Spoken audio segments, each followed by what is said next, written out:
আসসালামু আলাইকুম আমার প্রিয় নবম এবং দশম শ্রেণীর শিক্ষার্থীরা, আশা করি তোমরা সবাই ভালো আছো এবং নিরাপদে আছো। আজকে আমি তোমাদের সামনে অনলাইন ক্লাস নিয়ে হাজির হলাম। যদিও তোমাদের প্রথম যে দুটি অনলাইন ক্লাস ভিডিও আমি আপলোড করেছিলাম, তারপরে একটু বেশ খানিকটা সময় আসলে পার হয়ে গিয়েছে, সেই জন্য আমি ক্ষমা প্রার্থী।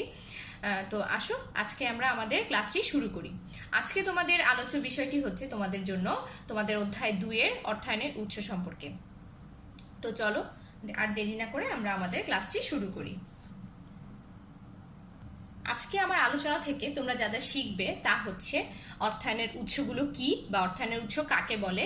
তারপরে আমরা শিখবো অর্থায়নের উৎসের মধ্যে যেটি আছে অভ্যন্তরীণ তহবিল, সেই সম্পর্কে আমরা ডিটেলসে জানবো, এবং অভ্যন্তরীণ তহবিলের মধ্যে যে মালিকানা ভিত্তিক এবং মুনাফা ভিত্তিক যে প্রকারভেদগুলো আছে সেই সম্পর্কে আমি তোমাদের সাথে আলোচনা করব, এবং সর্বশেষে আমি অভ্যন্তরীণ তহবিলের সুবিধাগুলো তোমাদেরকে জানাবো। আমাদের আলোচনার প্রথম বিষয়বস্তু হচ্ছে আজকে অর্থায়নের উৎস। আচ্ছা, তো চলো আমরা অর্থায়নের উৎস বলতে কি বুঝি দেখে নিই। তহবিল গঠনের জন্য এবং অর্থায়ন ব্যবস্থাপনার জন্য যে সকল বিভিন্ন উৎস হতে তহবিল সংগ্রহ করা হয় তাকে অর্থায়নের উৎস বলে। এখানে মূল আলোচ্য বিষয়টি কিন্তু হচ্ছে বিভিন্ন উৎস হতে, অর্থাৎ তুমি অর্থায়ন প্রক্রিয়া সম্পর্কে জানো যে অর্থায়ন হচ্ছে তহবিল সংগ্রহ করা, তহবিল সংরক্ষণ করা এবং ব্যবস্থাপনা করা। এখন তুমি যে তহবিলগুলো সংগ্রহ করেছো সেই তহবিলগুলো আসলে তুমি কোথা থেকে সংগ্রহ করেছো সেই আলোচনার বিষয়বস্তুগুলোই হচ্ছে আসলে অর্থায়নের উৎস। তাহলে আমরা এখানে আরো কিছু গুরুত্বপূর্ণ তথ্য পাবো। সেটা হচ্ছে, দেখো, বিভিন্ন উৎসের খরচ ভিন্ন এবং সুযোগ সুবিধা অসুবিধাও ভিন্ন। তার মানে হচ্ছে তুমি অর্থায়ন যখন বা অর্থ সংগ্রহ যখন করছো সেটাতে বিভিন্ন উৎস থেকে করছো, এবং বিভিন্ন উৎসের এই যে সংগ্রহ করছো এর খরচ কিন্তু এক একটার এক এক রকম, এবং সুযোগ সুবিধা অসুবিধা বা হচ্ছে অসুবিধাগুলো আসলে এক একটার এক এক ধরনের। সাধারণত বিনিয়োগকারীরা সেই উৎসটি নির্বাচন করে যা সর্বোচ্চ সুবিধা প্রদানকারী এবং ন্যূনতম খরচযুক্ত। তুমি যদি একজন ব্যবসায়ী হয়ে থাকো, তুমি চাইবে এমন একটি উৎস থেকে অর্থ সংগ্রহ করতে যা তোমাকে সর্বোচ্চ পরিমাণ সুবিধা, অর্থাৎ ব্যবসায়িক ভাষায় যদি আমরা বলতে চাই যে সর্বোচ্চ পরিমাণ মুনাফা তোমাকে প্রদান করবে, এবং তোমার খরচটা হবে ন্যূনতম, অর্থাৎ কম খরচে তুমি এমন একটি উৎস নির্বাচন করতে চাইবে যা তোমার সর্বোচ্চ সুবিধা প্রদান করবে। এরপরে হচ্ছে আমরা যে তথ্যটা নিব সেটা হচ্ছে মুনাফার পরিমাণকে সর্বোচ্চকরণে তহবিলের উৎসের খরচ ন্যূনতম হওয়া আবশ্যক। আমি যে কথাটি একটু আগে বললাম যে তুমি এমন একটি উৎস আসলে নির্বাচন করতে চাইবে একজন সফল ব্যবসায়ী হিসেবে যাতে মুনাফার পরিমাণ হবে সর্বোচ্চ এবং খরচের পরিমাণ হবে ন্যূনতম। তো এই অর্থায়নের উৎস সম্পর্কে আমি তোমাদের একটি উদাহরণ দিলে ব্যাপারটি তোমাদের জন্য আরো বেশি ক্লিয়ার হয়ে যাবে। জনাব রহিম নামের একজন ব্যবসায়ী তার ব্যবসার শুরুতে তিনি নিজস্ব জমাকৃত অথবা সঞ্চয়কৃত তহবিল ব্যবহার করলেন। কিছুদিন পর, মানে তার ব্যবসা শুরু করার কিছুদিন পর, যখন সে দেখতে পেল যে তার জমাকৃত অর্থ পর্যাপ্ত নয়, তখন তিনি আর্থিক প্রতিষ্ঠান, অর্থাৎ ব্যাংক বা যে কোনো ধরনের আর্থিক প্রতিষ্ঠান হতে পারে, নির্দিষ্ট সুদের হারে তহবিল সংগ্রহ করলেন। তিনি যখন কিছুদিন ব্যবসার কার্যক্রম চালু করেছেন, তারপরে তিনি মুনাফা অর্জন করলেন, এবং মুনাফা অর্জনের পর অর্জিত মুনাফা সঞ্চয় করে রাখলেন ভবিষ্যতের জন্য। আচ্ছা, যখন তার প্রতিষ্ঠানে কোনো দীর্ঘমেয়াদী বিনিয়োগ সিদ্ধান্ত নেয়ার সময় হবে, দীর্ঘমেয়াদী বিনিয়োগ সিদ্ধান্ত বলতে তোমরা বোঝো যে যা দীর্ঘ সময়ের জন্য আসলে এই কাজটি জনাব রহিম করবেন, সেই ধরনের দীর্ঘমেয়াদী বিনিয়োগ সিদ্ধান্তের ক্ষেত্রে তিনি বিভিন্ন প্রতিষ্ঠান হতে মেশিন বা যদি তার কোনো প্রয়োজনীয় যন্ত্রপাতি প্রয়োজন হয় তার প্রতিষ্ঠানের জন্য তিনি তা ভাড়া নিতে পারেন। সাধারণত দীর্ঘমেয়াদী বিনিয়োগ সিদ্ধান্তগুলোতে আসলে মেশিন ক্রয় করা হয়, বা মেশিন ক্রয় করার মতো পর্যাপ্ত অর্থ না থাকলে আসলে বিভিন্ন প্রতিষ্ঠান থেকে আমরা মেশিন বা যন্ত্রপাতি ভাড়াও নিতে পারি। এছাড়া তিনি বাকিতে পণ্য ক্রয় করতে পারেন।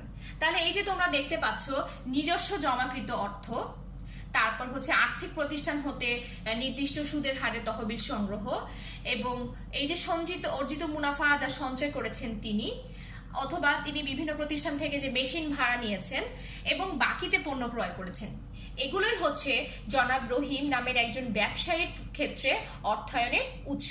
তাহলে তোমরা বুঝতে পারলে যে অর্থায়নের উৎসগুলো আসলে একজন ব্যবসায়ীর নিজস্ব জমাকৃত অর্থ হতে পারে, এটি একটি আর্থিক প্রতিষ্ঠান হতে সংগ্রহকৃত অর্থ হতে পারে, এটি তিনি মুনাফা মানে যে কোনো ব্যবসায়ী মুনাফা সংগ্রহ করার পরে ভবিষ্যতের জন্য সঞ্চয় করে রাখবেন সেটিও হতে পারে, এটি কোনো প্রতিষ্ঠান হতে কোনো মেশিন, কলকবজা বা যন্ত্রপাতি যদি ভাড়া নেওয়া হয় সেটিও হতে পারে, অথবা একজন ব্যবসায়ী যদি বাকিতে পণ্য ক্রয় করেন তাহলে সেটিও একজন ব্যবসায়ীর জন্য অর্থায়নের উৎস হতে পারে। তোমরা এখানে দেখতে পাচ্ছ আমি তোমাদের পাঠ্য বইটি নিয়ে এখন একটু তোমাদের সাথে আলোচনা করব। সেটি হচ্ছে অর্থায়নের উৎস কি সেই সম্পর্কে আমরা জানলাম। এখন আমরা জানবো আসলে অর্থায়ন উৎসকে কয় ভাগে ভাগ করা হয়েছে। তোমরা দেখতে পাচ্ছ যে তোমাদের পাঠ্য বইয়ে অর্থায়নের উৎসকে আসলে প্রথমে দুই ভাগে ভাগ করা হয়েছে, একটি হচ্ছে অভ্যন্তরীণ তহবিল এবং দ্বিতীয়টি হচ্ছে বহিস্থ তহবিল। এবং অভ্যন্তরীণ তহবিলকে আবার বিভিন্ন ভাগে এবং বহিস্থ তহবিলকে আবার বিভিন্ন ভাগে ভাগ করা হয়েছে। তো আজকে আমি তোমাদের অভ্যন্তরীণ তহবিল সম্পর্কে যেহেতু আলোচনা করব, সেজন্য আমি তোমাদেরকে অভ্যন্তরীণ তহবিল সম্পর্কে ডিটেল কিছু কথা বলবো। তো আসো আমরা অভ্যন্তরীণ তহবিল কি সেটি প্রথমে জেনে নিই। অভ্যন্তরীণ মানে যেটা হচ্ছে একটি প্রতিষ্ঠানের ভেতরের বা অভ্যন্তরে যা কার্যক্রমগুলো সংগঠিত হবে সেটাই তো আমরা অভ্যন্তরীণ বলতে বুঝবো। তাহলে অভ্যন্তরীণ তহবিল বলতে আমরা বুঝবো, দেখো একটি ব্যবসায়ের মালিক যদি তার সঞ্চিত মুনাফা অর্থাৎ যা সে জমা করে রেখেছে বা অব্যবহৃত মুনাফা যেটা সে ব্যবহার করেনি মাধ্যমে যে তহবিল বিনিয়োগ করে তাকে আসলে অভ্যন্তরীণ তহবিল বলে। তাহলে আমরা বুঝতে পারলাম অভ্যন্তরীণ তহবিল বলতে একটি ব্যবসায়িক প্রতিষ্ঠানের মালিকের সঞ্চিত বা অব্যবহৃত মুনাফাকে বোঝাবে, অর্থাৎ সঞ্চিত বা অব্যবহৃত মুনাফার মাধ্যমে যে তহবিলটা একজন ব্যবসায়ী সংগঠন করবেন সেটাকে আমরা বলবো হচ্ছে অভ্যন্তরীণ তহবিল।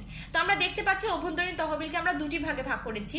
আমি এখন তোমাদের মালিকানা ভিত্তিক অভ্যন্তরীণ উৎস নিয়ে আলোচনা করব, এর পরবর্তীতে আলোচনা করব মুনাফা ভিত্তিক অভ্যন্তরীণ উৎস নিয়ে। মালিকানা ভিত্তিক অভ্যন্তরীণ উৎসকে আবার হচ্ছে দুটি ভাগে ভাগ করা হয়েছে, একটি হচ্ছে মালিকের মূলধন এবং দ্বিতীয়টি হচ্ছে শেয়ার। মালিকানা ভিত্তিক মূলধন বা শেয়ার এটা বোঝার আগে তোমাদেরকে একটা জিনিস বুঝতে হবে, সেটা হচ্ছে একটি কারবারি প্রতিষ্ঠান আসলে কয় ধরনের হয়ে থাকে। তোমরা অনেকেই জানো যে একটি কারবারি প্রতিষ্ঠান আসলে তিন ধরনের হয়ে থাকে, যেমন একটি হচ্ছে এক মালিকানা ভিত্তিক, অংশীদারি এবং যৌথ মূলধনী প্রতিষ্ঠান। তো এক মালিকানা বলতে আমরা বুঝতেই পারি সবাই যে প্রতিষ্ঠানে আসলে মালিক একজন হবে এবং এই মালিক হচ্ছে যা ক্ষতি বা একটি ব্যবসায় যা হচ্ছে লাভ হবে সে একাই সেটা বহন করবে। তো এক মালিকানা ব্যবসার ক্ষেত্রে মালিকের সংখ্যা যেহেতু এক, অর্থাৎ মালিক নিজস্ব অর্থ দ্বারাই আসলে মূলধন সরবরাহ করে থাকেন।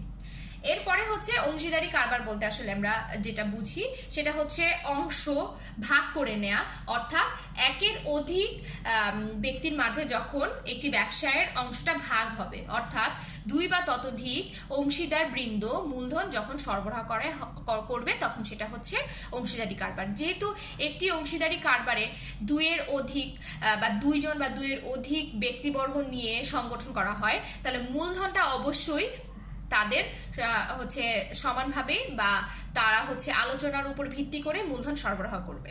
কখনো কখনো তা সদস্যদের সমানভাবেও মূলধনটা সরবরাহ করা হয়, আবার কখনো কখনো তারা তাদের আলোচনার ভিত্তিতে পরিমাণটা নির্ধারণ করে থাকে।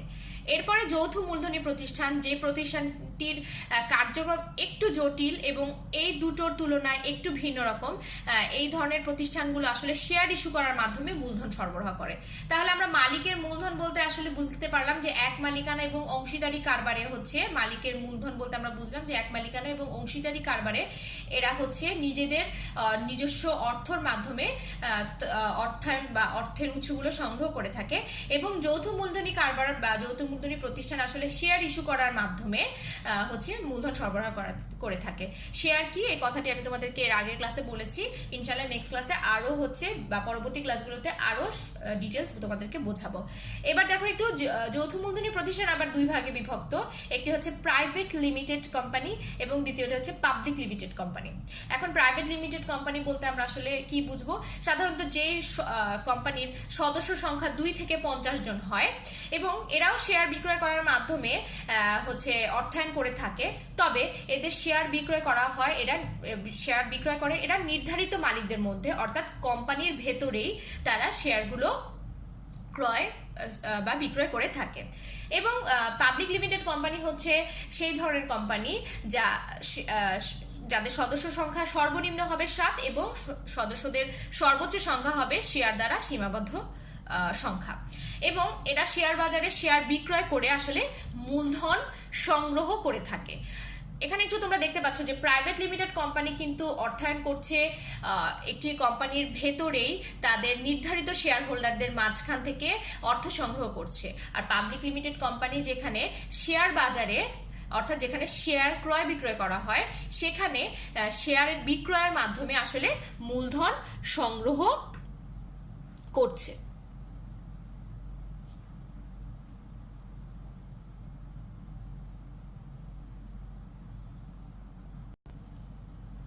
এরপরে আমার হচ্ছে দ্বিতীয় যে পার্টটি ছিল সেটি হচ্ছে মুনাফা ভিত্তিক অভ্যন্তরীণ উৎস।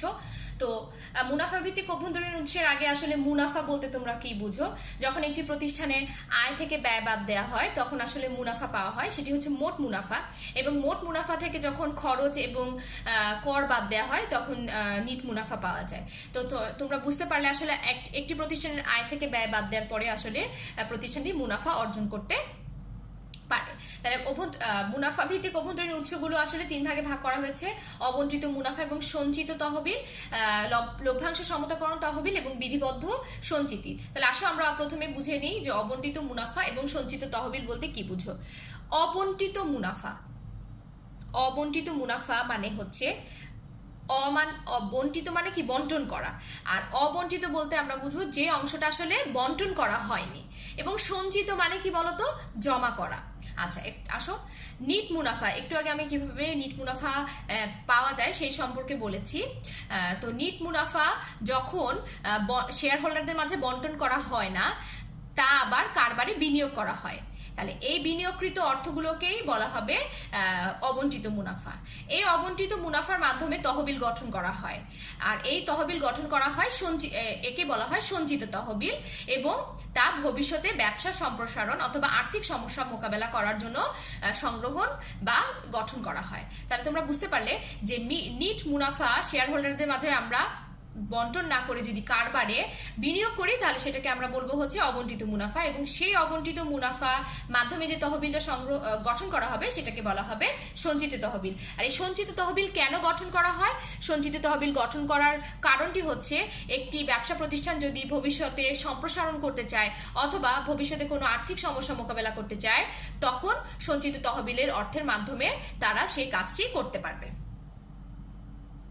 আচ্ছা, তোমাদেরকে আমি আরেকটি কথা যেটা বলে দিচ্ছি সেটা হচ্ছে নিট মুনাফা আসলে কিভাবে পাই সেটাও তোমাদেরকে আমি দেখিয়ে দিচ্ছি। দেখো, যখন আমরা আয় থেকে আমরা ব্যয় বাদ দিব, আয় থেকে ব্যয় বাদ দিলে আমরা পাবো মোট মুনাফা। আচ্ছা, মোট মুনাফা থেকে আমরা যখন কর অথবা অন্যান্য খরচ বাদ দিব তখন আমরা পেয়ে যাব নিট মুনাফা। আচ্ছা, এরপর আমাদের যে দ্বিতীয় অংশটি সেটি হচ্ছে লভ্যাংশ সমতাকরণ তহবিল। আচ্ছা, লভ্যাংশ বলতে আমরা কি বুঝি? যা শেয়ার হোল্ডারদের প্রাপ্য, অর্থাৎ একটি শেয়ার ক্রয় করার জন্য শেয়ার হোল্ডারকে একটি কোম্পানি থেকে যা প্রদান করা হবে, অর্থাৎ লাভের যে অংশটি প্রদান করা হবে সেটাকে আমরা আসলে লভ্যাংশ বলবো। এখন লভ্যাংশ আসলে প্রদান করা হচ্ছে কাদের? শেয়ার হোল্ডারদের। তো লভ্যাংশ সাধারণত শেয়ার হোল্ডাররা কখন পায়? যখন শেয়ার ক্রয় করার পরে একটা নির্দিষ্ট সময় পরে লভ্যাংশ শেয়ার হোল্ডাররা পেয়ে থাকে। শেয়ার ক্রয় করার জন্য যে লাভের অংশ আসলে শেয়ার হোল্ডারদেরকে প্রদান করা হয়, এটাও এখানে লিখে দিয়েছি। দেখো, প্রতি বছর লভ্যাংশ প্রদান আসলে একটি কোম্পানির জন্য বাধ্যতামূলক নয়, তবে লভ্যাংশ প্রদানের সাথে আসলে একটি কোম্পানির সুনাম জড়িত থাকে। তো এখন লভ্যাংশ সমতাকরণ তহবিল আসলে কি সেটা আমি তোমাদেরকে একটি উদাহরণ দিয়ে বুঝাই। ধরো এক্স কোম্পানি নামে একটি কোম্পানি 2020 সালের প্রত্যাশিত লভ্যাংশ ছিল 1 লক্ষ টাকা, কিন্তু 2020 সালে আসলে সে পেয়েছে বা প্রাপ্ত লভ্যাংশ হচ্ছে 1,20,000 টাকা। তাহলে এইখানে যা সে এক্সপেক্ট করেছিল বা প্রত্যাশা করেছিল তার থেকে 20,000 টাকা বেশি এসেছে।